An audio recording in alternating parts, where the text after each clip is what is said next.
Jeffrey has dangerously low testosterone, but he doesn't even know it. He wonders why he's never motivated, why he feels lethargic when he tries to exercise, and why he doesn't even get morning wood anymore. Why do I have no energy? He complains. Adonis.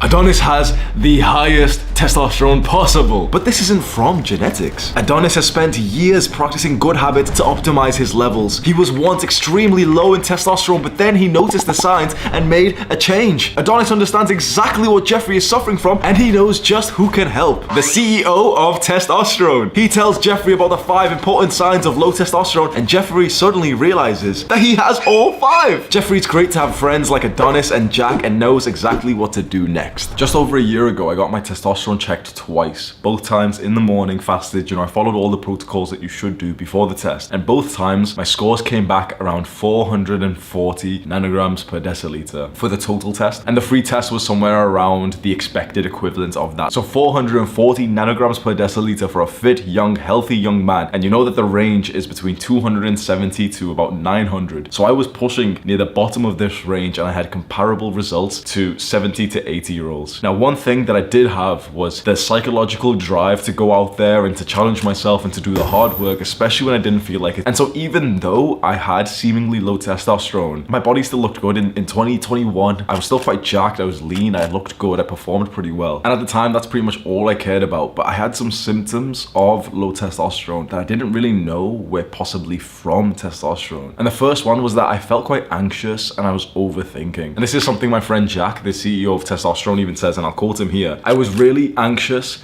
really shy, really nervous, and I'd never been like that before. So I started looking into it and I had low testosterone. And I don't know the science around this, why low testosterone could cause anxiety in like a science neurological way. Maybe Andrew Huberman's explained it before. But in a practical setting, it makes sense to me that if a man's testosterone is reduced, testosterone's kind of like that drive hormone that causes him to pursue higher status. If that goes down, he can start to feel quite anxious, especially around other people, because he feels that he's lower down in society. There was a blog post that I read a while ago, and it was a bunch of pseudoscience things. The blog was called Wujo, and he was talking about anxiety and depression, and he explained them to in an evolutionary psychological way, where he said that men of low status will have anxiety and depression because they fear that the alpha male will kick them out of the tribe. Think about it, if you're really low down in the social status amongst your peers, you could feel quite bad mentally because you have this fear that you could be, for example, replaced, you could be banished from the tribe. And of course, we're not really in tribes anymore, we've developed a lot, but at least to me, it made sense that why it seems like the majority of guys who are quite low status feel anxious and depressed. And it could be explained with just low testosterone, but okay, but why would low testosterone cause anxiety and depression? What is the purpose? The sciencey stuff makes sense and it gives this whole argument credibility, but what is the purpose of having anxiety and negative thoughts if you have low testosterone? Well, it's probably because you fear getting banished by the guy up there, and so it makes you neurotically think about ways that you can provide for your tribe. Of course, none of that is proven scientifically. It just kind of made sense to me from some random blog that I read, and I was like, oh yeah, that does make sense. So if you ever do find yourself quite anxiously thinking,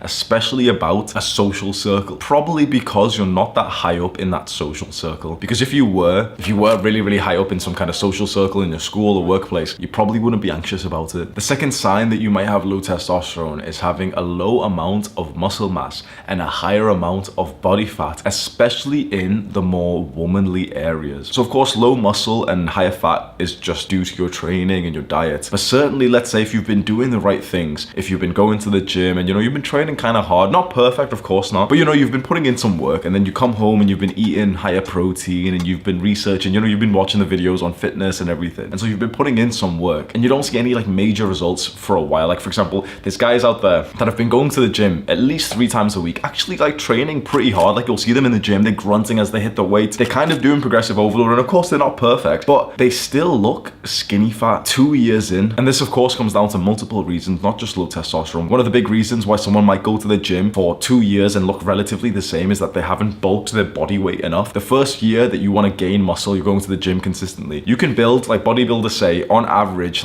roughly